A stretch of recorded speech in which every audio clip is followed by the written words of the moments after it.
Chapter 8. Thinking in a Certain Way. Turn back to Chapter 6 and read again the story of the man who formed the mental image of his house, and you will get a fair idea of the initial step toward getting rich.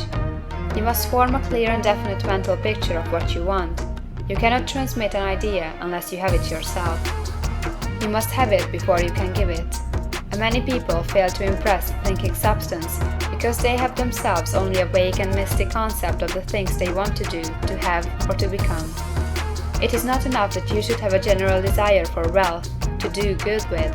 Everybody has that desire. It is not enough that you should have a wish to travel, see things, live more, etc. Everybody has those desires also. If you are going to send a wireless message to a friend, you would not send the letters of the alphabet in their order and let him construct the message for himself, nor would you take words at random from the dictionary. You would send a coherent sentence, one which meant something. When you try to impress your wants upon substance, remember that it must be done by a coherent statement. You must know what you want and be definite. You can never get rich or start the creative power into action by sending out unformed longings and vague desires. Go over your desires, just as the man I have described went over his house. See just what you want, and get a clear mental picture of it as you wish it to look when you get it. That clear mental picture you must have continually in mind, as the sailor has in mind the port toward which he is sailing the ship. You must keep your face toward it all the time. You must no more lose sight of it than the steersman loses sight of the compass. It is not necessary to take exercises in concentration, nor to set apart special times for prayer and affirmation, nor to go into the silence, nor to do occult stunt of any kind. These things are well enough, but all you need is to know what you want, and to want it badly enough so that it will stay in your thoughts. Spend as much your leisure time as you can in contemplating your picture, but no one needs to take exercises to concentrate his mind on a thing he really wants. It is the things you do not really care about which require effort to fix your attention upon them.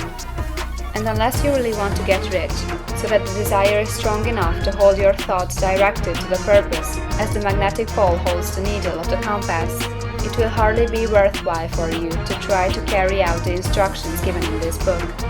The methods herein set forth are for people whose desire for riches is strong enough to overcome mental laziness and the love of ease, and make them work. The more clear and definite you make your picture then, and the more you dwell upon it, bringing out all its delightful details, the stronger your desire will be. And the stronger your desire, the easier it will be to hold your mind fixed upon the picture of what you want. Something more is necessary, however, than merely to see the picture clearly. If that is all you do, you are only a dreamer, and will have little or no power for accomplishment. Behind your clear vision must be the purpose to realize it, to bring it out in tangible expression. And behind this purpose must be an invincible and unwavering faith that the thing is already yours, that it is at hand and you have only to take possession of it. Live in the new house mentally until it takes form around you physically. In the mental realm, enter at once into full enjoyment of the things you want.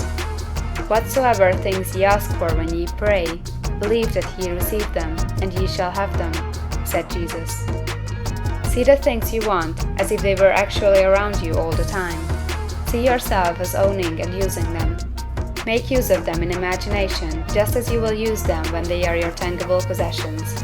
Dwell upon your mental picture until it is clear and distinct, and then take the mental attitude of ownership toward everything in that picture. Take possession of it, in mind, in the full faith that it is actually yours. Hold to this mental ownership. Do not waver for an instant in the faith that it is real.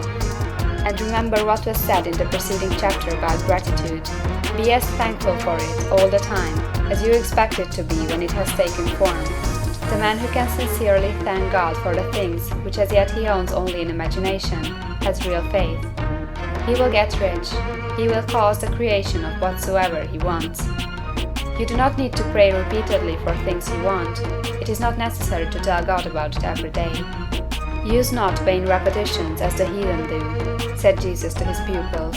For your Father knoweth that ye have need of these things before ye ask him. Your part is to intelligently formulate your desire for the things which make for a larger life, and to get these desires arranged into a coherent whole, and then to impress this whole desire upon the formless substance, which has the power and the will to bring you what you want. You do not make this impression by repeating strings of words, you make it by holding the vision with unshakable purpose to attain it, and with steadfast faith that you do attain it. The answer to prayer is not according to your faith while you are talking, but according to your faith while you are working. You cannot impress the mind of God by having a special Sabbath day set apart to tell Him what you want, and of forgetting Him during the rest of the week. You cannot impress Him by having special hours to go into your closet and pray, if you then dismiss the matter from your mind until the hour of prayer comes again. Oral prayer is well enough, and has its effect, especially upon yourself, in clarifying your vision and strengthening your faith. But it is not your oral petitions which get you what you want. In order to get rich, you do not need a sweet hour of prayer, you need to pray without ceasing. And by prayer, I mean holding steadily to your vision, with a purpose to cause its creation into solid form, and the faith that you are doing so. Believe that ye receive them. The whole matter turns on receiving, once you have clearly formed your vision. When you have formed it, it is well to make an oral statement, addressing the Supreme in reverent prayer, and from that moment you must, in mind, receive what you ask for. Live in the new house, wear the fine clothes, ride in the automobile, go on the journey, and confidently plan for greater journeys. Think and speak of all the things you have asked for in terms of actual present ownership.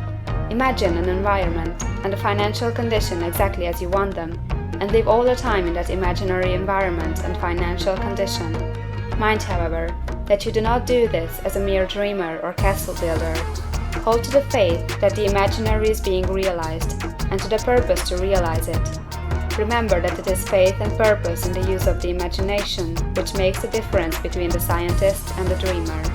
And having learned this fact, it is here that you must learn the proper use of the will. End of chapter 8.